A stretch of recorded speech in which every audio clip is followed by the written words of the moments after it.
Hey guys, it's Miss Maneely, and I'm going to go ahead through your quarter one review for integrated math. In problem number one, you're given 6 different scatter plots, and you're asked to match the scatter plots to their correlation coefficient. So if you guys remember, a correlation coefficient measures the strength and the direction of a linear association between two variables. And it's on like a scale. So if I have a number line, and the lowest my R value can be is -1, the highest it can be is +1, with 0 in the middle.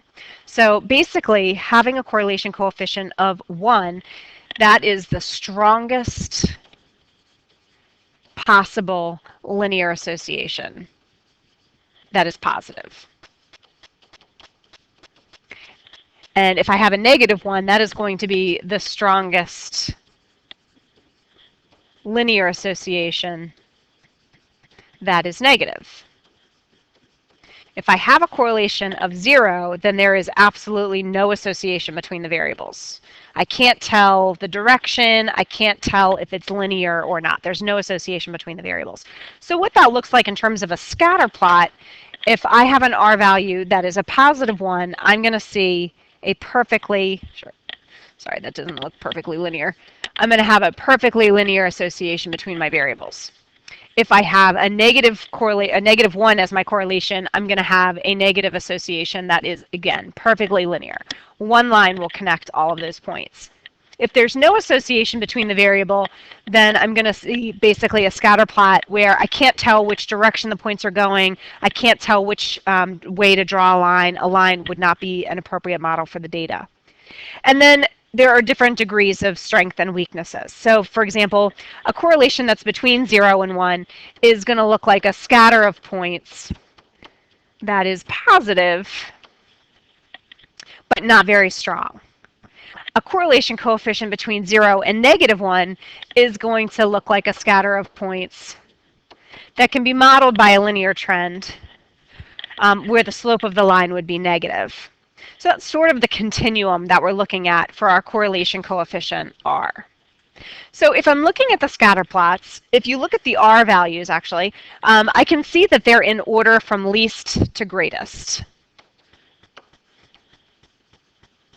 And so an R value of -0.99, if I'm looking at my number line down here, -0.99 is going to be somewhere over here. I'm sorry. No, it's not. It's negative. Sorry. So -0.99 is down here. So I am looking for a negative association that is very linear. And that's going to correspond to the graph of letter F. So F is going to correspond to my -0.99. I have 2 other negative correlation coefficients. One's at -0.7, one's at -0.3. So the 0.7 is going to be stronger than the 0.3. So again, I'm looking for 2 more negative associations. And I can see a negative association here in letter D. And one way that I can do this is just to kind of like draw like an oval around my points. And I can see that letter D is negative. I can also see a very weak negative association in letter B. And so those look like my other 2 negative associations. D is clearly stronger than B, so D is going to have a correlation coefficient that's closer to -1. And so that's going to correspond to my correlation of -0.7. B will correspond to -0.3. So that eliminates these 2 choices. A correlation of 0 is going to be hard to tell which direction to draw my line, and that would correspond to the graph A. The last 2 are both positive. The easiest one to identify would be my correlation of 0.9. That's going to be over here, close to +1. So I'm looking for a linear association that increases and is relatively strong. And of the 2 choices left between E and C, E is going to be stronger than C. So that's going to be 0.5. All right. The next several problems deal with proportional relationships. Proportional relationships, remember, are linear equations or linear relationships that pass through the origin. So that means that my Y-intercept is going to be 0. So all of my equations, even if you think about the equation in terms of y equals mx plus b, if my y-intercept is 0, then that basically just reduces my equation to y equals mx. And oftentimes we refer to the coefficient as a k, and we call it the coefficient or the coefficient of proportionality. So in this case, if I'm looking for my proportional relationships, I'm looking for an equation of the form y equals some number times x. And the only equation that fits that pattern is letter A. In letter C, I'm dividing by x, not multiplying. In letter B, I have 3 times x, but then I have a y-intercept of 5, so that doesn't mean that makes it not proportional. And in letter D, I'm raising x to the second power, so that's not even linear. In number 3, again, we're looking for a direct proportional relationship. So again, we're looking for a constant rate of change, an initial value of 0, or you might not even see a reference to an initial value. So when I look at my options, in letter A, it says the weekly pay. You earn $15 an hour plus 3% sales commission. So I have several different rates here. I've got the $15 per hour and the 3% sales. So that's not a constant rate of change. So that's not going to be proportional. In letter B, we're talking about the weight of a puppy. The puppy weighs 5 pounds at birth. That's an initial value. And since the initial value is not 0, I can see right away that the weight of a puppy is not going to be a proportional relationship. In letter C, car repair charges. You paid $300 in parts and $65 per hour in labor charges. So this $300, again, is an initial value. So it's not 0, and so therefore it's not a proportional relationship. So the last one says the income from theater tickets. General admission tickets cost $28 each. That is a constant rate of change because everybody is paying the same amount, and there is no initial charge. So letter D is the only option for the proportional relationships. Okay, in number 4, we're again looking for a proportional relationship, and now we're looking at it from the graph. And remember, we said a proportional relationship is linear, so that immediately eliminates option C. And it has to intersect, or it has to pass through the origin. And the only one of these linear graphs that passes through the origin is letter D. So that's the only proportional relationship. In number 5, it says Charles mows lawns and shovels snow for his neighbor. The table below shows his earnings over time. It says, which of the following statements about this situation is false? So one of the things that I would do here is I would look at each statement individually and check whether or not it's true, but I would definitely look at each statement. So in letter A, it says the total pay received depends on the hours working. And that statement makes sense. Hours working, remember, time is usually going to be our independent variable, and then the pay that is received would be the dependent variable. So letter A is a true statement. The pay received depends on the number of hours that he works. Letter B, it says hours working is the dependent variable. Well, we've already defined hours working as the independent variable, so that is probably my false statement. But let's just read the other two just in case. Letter C says the model or the data models a proportional relationship. In order to determine if a model is proportional, I want to check the ratio of y over x for each pair. I don't have to worry about 0, 0. If you try to divide 0 by 0, you're going to get an error message on your calculator. But if I do 15 divided by 1, I'm going to get 15. If I look at the next pair, it's 30 over 2. That's also 15. 45 over 3 is 15, and 60 divided by 4 is also 15. Since these numbers are all the same, I have a constant rate of change, and this is my constant of proportionality. So I have a proportional relationship. That is a true statement. And then the last statement that says the constant of proportionality for the relation is 15 is also true. So the only statement that is false is letter B. All right, in number 6, it says the table below shows the direct proportional relationship between the length of an object in inches and the length of the same object in feet. It asks what is the constant of proportionality for this relationship. And again, to determine that, we're doing y over x. I'm not going to worry about the 0 divided by 0 because we'll get an error message. But if I do 0.25 divided by 3, 0.5 divided by 6, 0.75 divided by 9, and 1 divided by 12, you're going to see that I get the same number every single time. I'm going to pull up my calculator real fast. So if we do 0.25 divided by 3, I get 0.08333. If I do 0.5 divided by 6, I get the same thing. If I do 0.75 divided by 9, and if I do 1 divided by 12, notice I get the same thing each time. So my constant of proportionality, I can leave it as a decimal. The only problem with this is that it's a repeating decimal, and I'm much more comfortable with you leaving your answers exactly. So if you change your decimal back to a fraction, you'll see that the constant of proportionality is just 1/12. And so sometimes we refer to this as K. So we could say that K is equal to 1/12.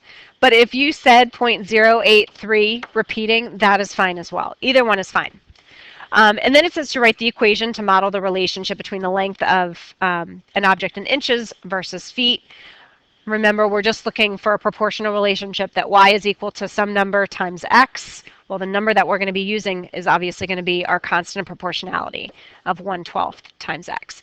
If you write it as 0.083, then it's a rounded value, and if you start plugging x's back into your equation, you're not going to get the exact same thing that you got for y. So it's better to leave it as an exact 1/12 than to round the decimal, but I would not mark it wrong if you left it as 0.083.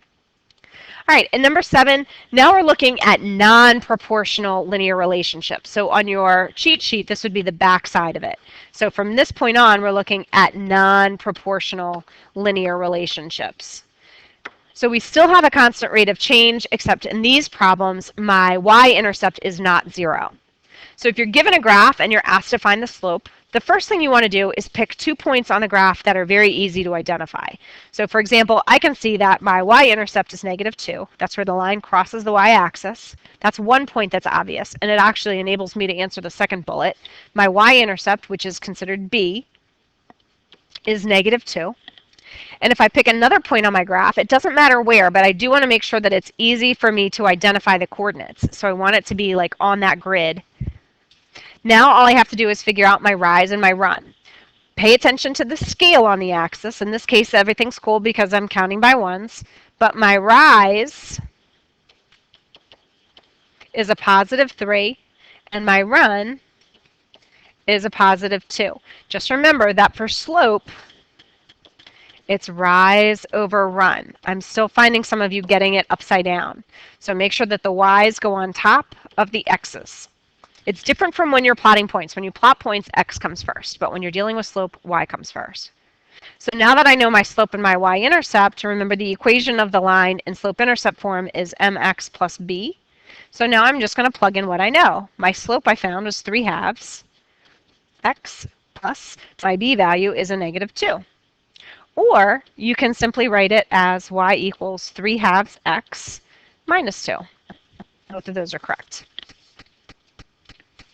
All right, and number 8, it says a bank savings plan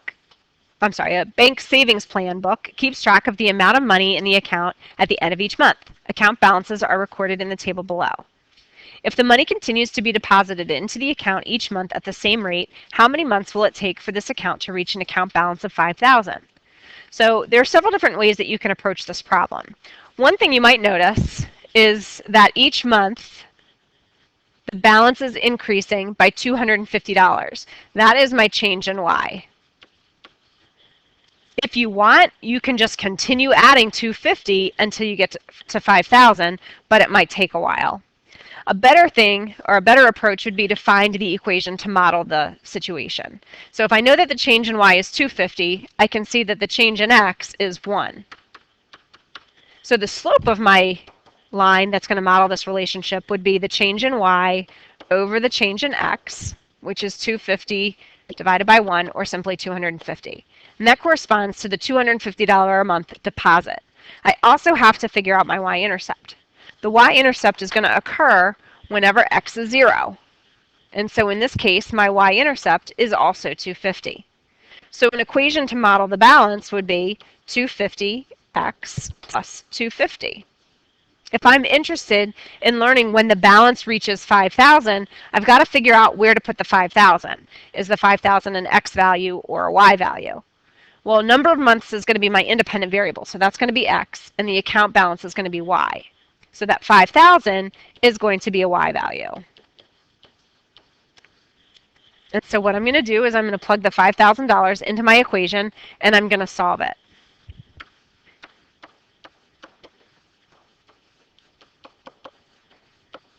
Okay, so I've already got my variable on one side.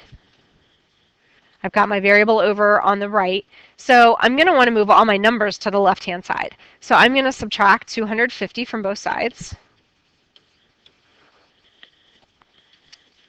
And that's going to leave me with 4750 is equal to 250x. And then to get x by itself, I'm going to divide both sides by 250. And if we use our calculator, 4750 divided by 250 is 19. So 19 is equal to x, and I want to put this in context. So I'm looking at how many months. So I'm looking at 19 months to reach a balance of 5,000. But again, I mean, you could just continue this table. So I know at the 5th month, I'd have $1,500. At the 6th month, I'd have $1,750, and you could keep adding until you get to 5,000 that way as well. Whichever method is easier for you. In number 9, you're given another table of values, and again, you're asked to identify the slope and the y-intercept and write the equation of the line. So to find the slope, we're going to look at my y values and see how they're changing. So I'm going from -1 to 1, 3, 5, 7, 9, 11. I think it's obvious that y is going up by 2. And if I look at my x values, I'm going from -3 to 0, 3, 6, 9, 12. My x's are increasing by 3. Again, make sure when you're writing your slope that your change in y goes over the change in x. And so that's going to be 2 over 3. The y-intercept, remember, it occurs when x equals 0. So I'm going to figure out where x equals 0, and that corresponds to 1. What I saw a lot of people doing is looking at the first number in the table because they said, well, that's where the table starts.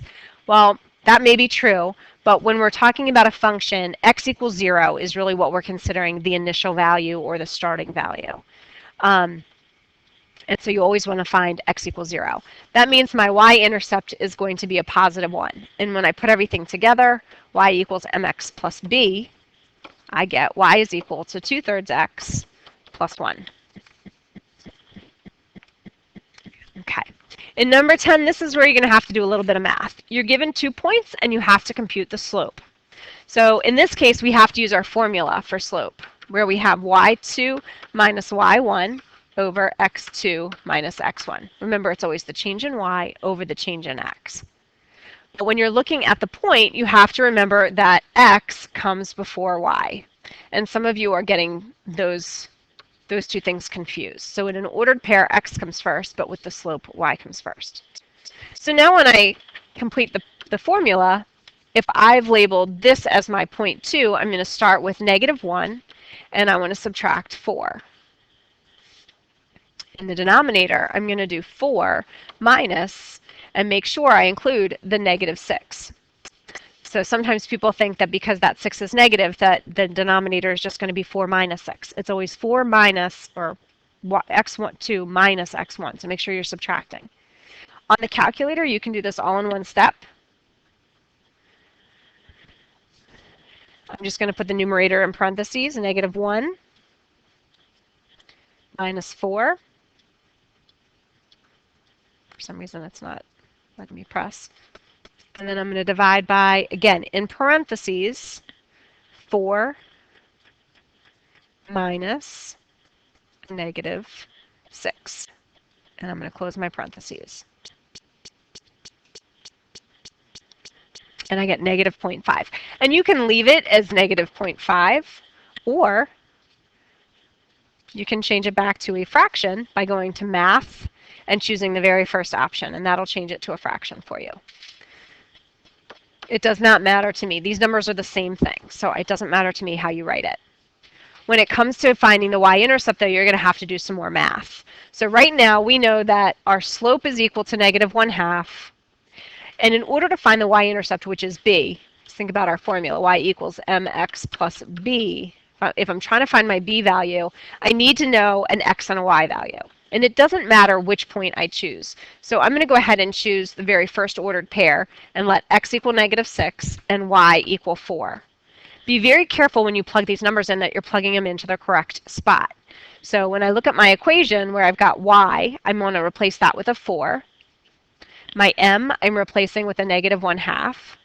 The x, I'm replacing with a -6. And the b is what I'm trying to find out.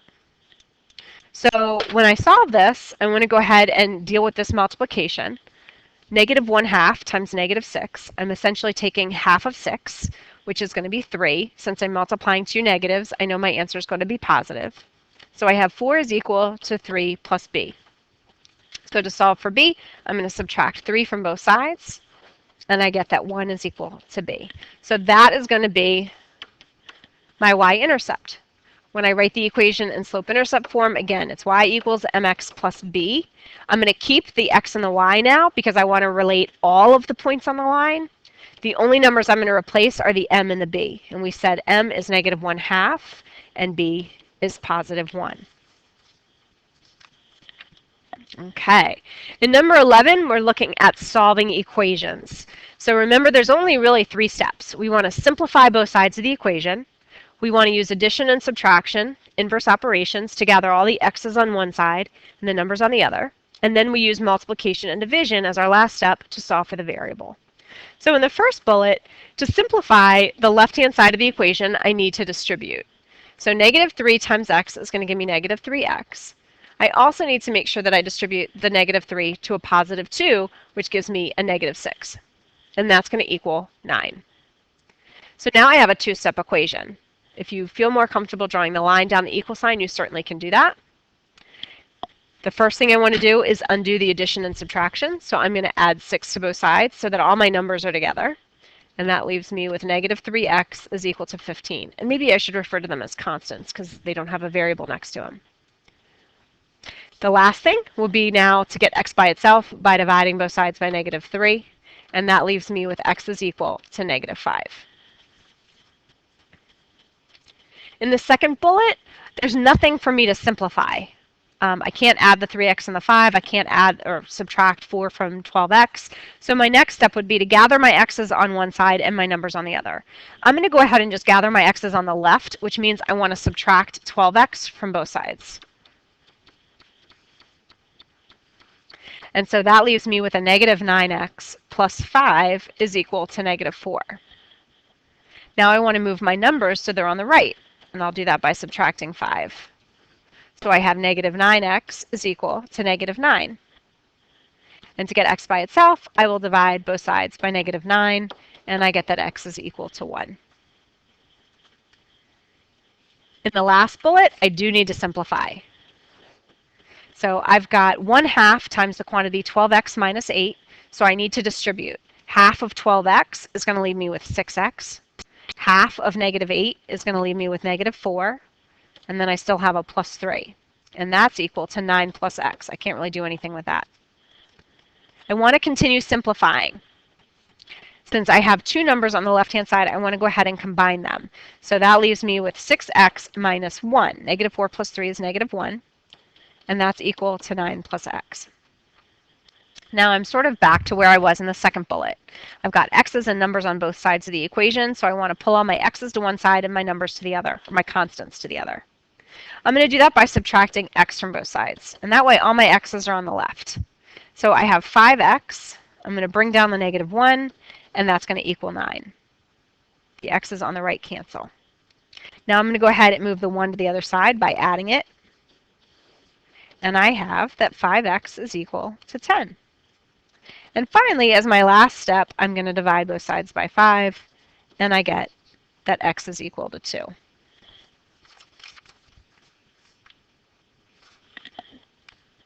All right. In number 12, you're simply asked to match the equation to its corresponding graph. So in the first two equations, I have positive m's. That tells me that I have a positive slope, and for these two graphs, my line should be increasing. Now I need to pay attention to my y-intercepts. This tells me that the line is going to cross the y-axis above my origin, This one tells me that my line is going to cross the axis below my origin. So if I look at the two lines that are increasing, the two lines that are increasing are here and here. For the line y equals mx plus b, I'm looking for the line that crosses the y-axis above the origin, and that's going to correspond to D. The line with the positive slope that crosses the y-axis below the origin is going to correspond to A. The last two graphs, notice, have a negative slope. That means my line will be decreasing. So I'm looking for the two lines that are pointed down. This graph is going to cross the y-axis above the origin, and so that's going to correspond to C. The last one is going to cross the y-axis below the origin, and that's going to be letter B.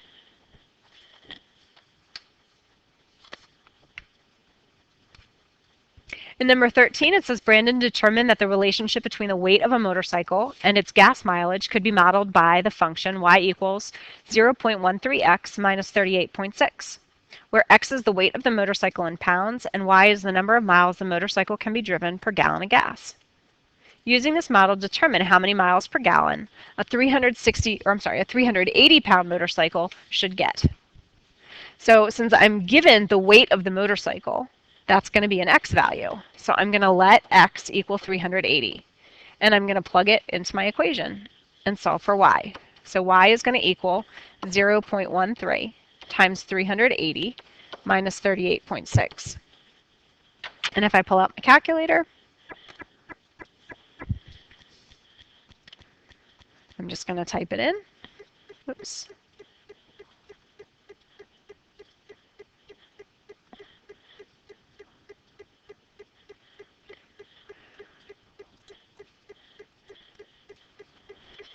And I get 10.8.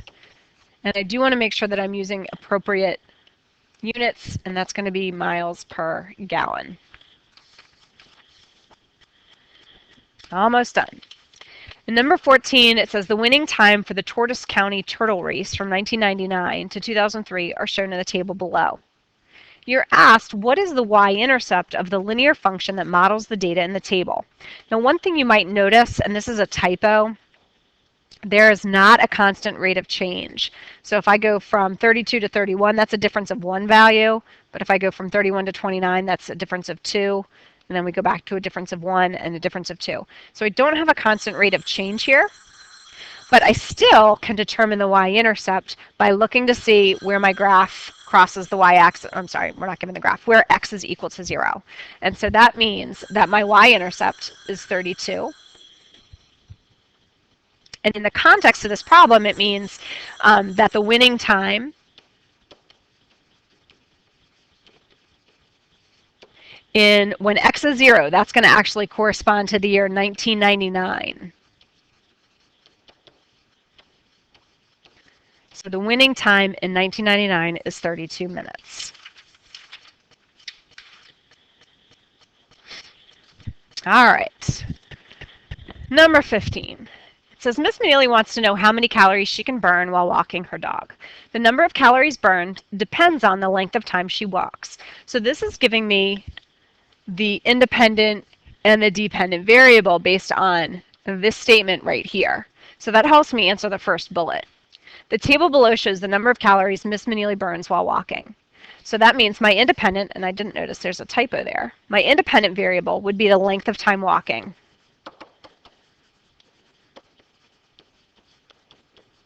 That's going to correspond to my x variable. The dependent variable is going to correspond to y, and that's going to be the number of calories burned.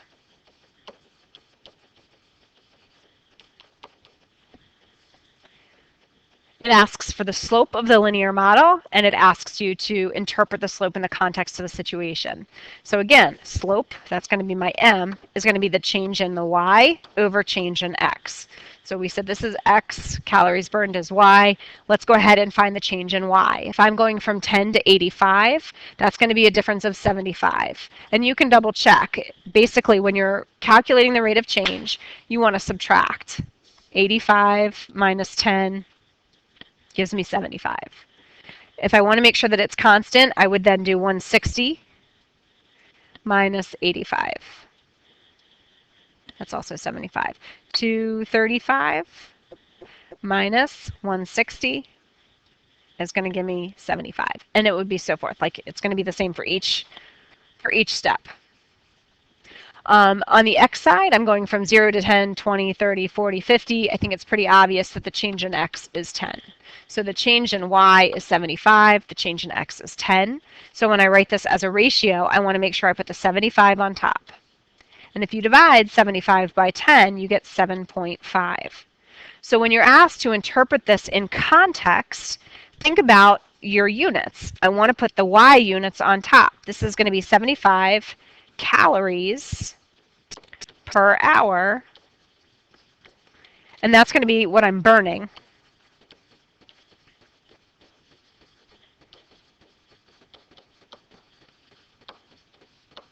Okay, or you could say something like Miss Manili burns 7.5 calories each hour that's not calories per hour, sorry. Calories per minute walking her dog. It asks for the Y-intercept. Again, the Y-intercept is going to be wherever X is equal to 0. So the Y-intercept in this case is going to be 10. And again, that's going to be 10 calories. And that's going to be 10 calories burned when the time walking is 0.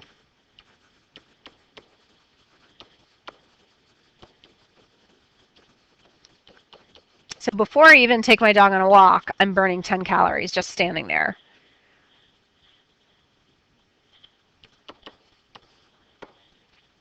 When you're asked to write the equation to represent the relationship, again, it's just going to be y equals mx plus b, where m, we said, was 7.5 and b was 10. And then in the last bullet, it says Miss Manili took her dog on a 60-minute walk. According to the linear equation, how many calories did she burn? Well, 60-minute walk, I have to figure out, is that an x value or a y value? So if I look in my table, that tells me if my length of time is 60 minutes, that's an x value. So I'm going to let x equal 60, and I'm going to plug that into my equation. So y is going to equal 7.5 times 60 plus 10.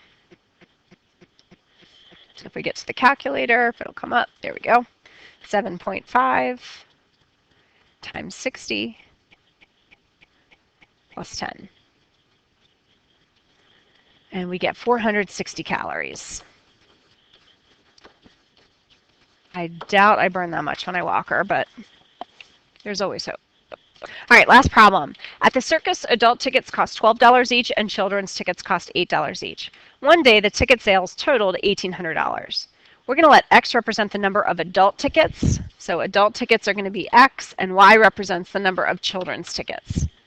Write an equation in standard form to represent the total sales. Remember, standard form is going to be something times X plus something times Y is equal to something, where this is the total.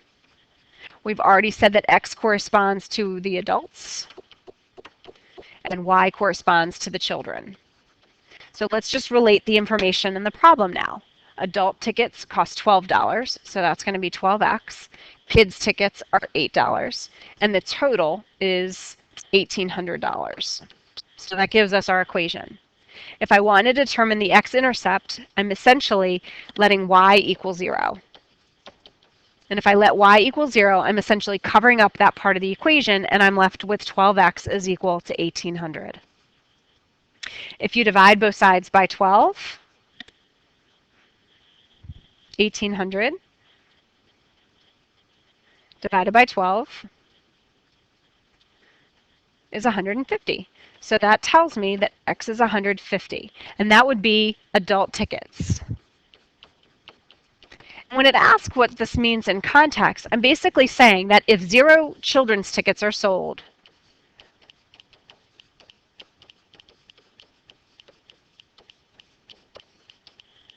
then we'd need to sell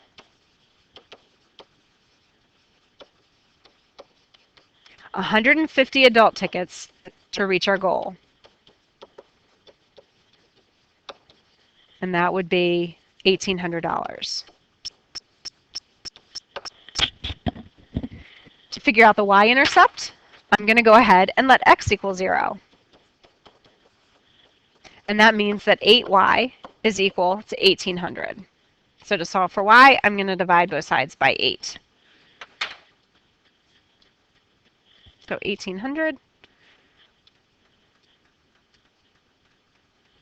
divided by 8 is 225. So y is 225 kids' tickets. And that would be basically if 0 adult tickets were sold,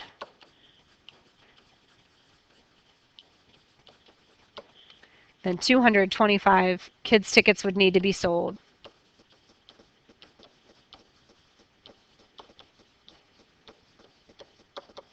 to reach $1,800. Okay. The next thing you're asked to do is to construct a graph. Once you know the x and y-intercept, you're just going to plot those values on the x and y axis. So if my x-intercept is 150, I'm going to go to my x-axis and I'm just going to put a point on 150. I know that my y-intercept is 225, so that's going to be somewhere between 220 and 230, so I'm going to find the halfway point. And then I'm going to go ahead and simply connect my points. And so that would be the linear model to represent that relationship.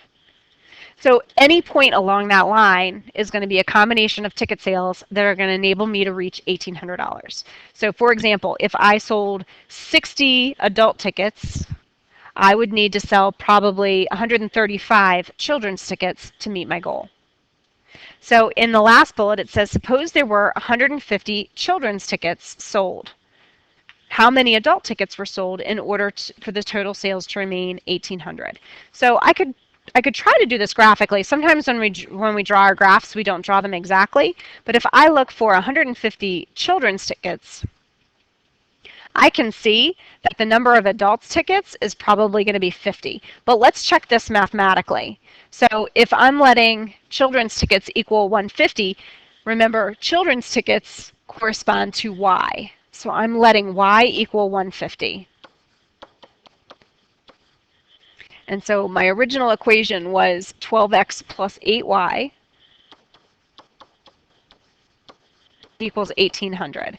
So if I'm going to let y equal 150, I'm replacing the y.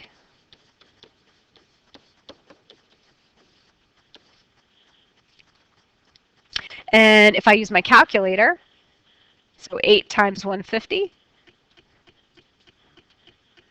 is 1,200.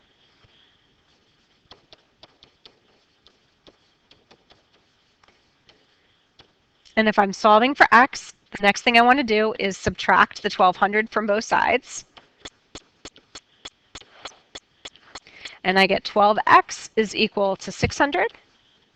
And the last thing I need to do is divide both sides by 12. And x will be 600 divided by 12 is 50. And that would be 50 adult tickets that I would need to sell. And that's what we expected it to be when we looked at the graph.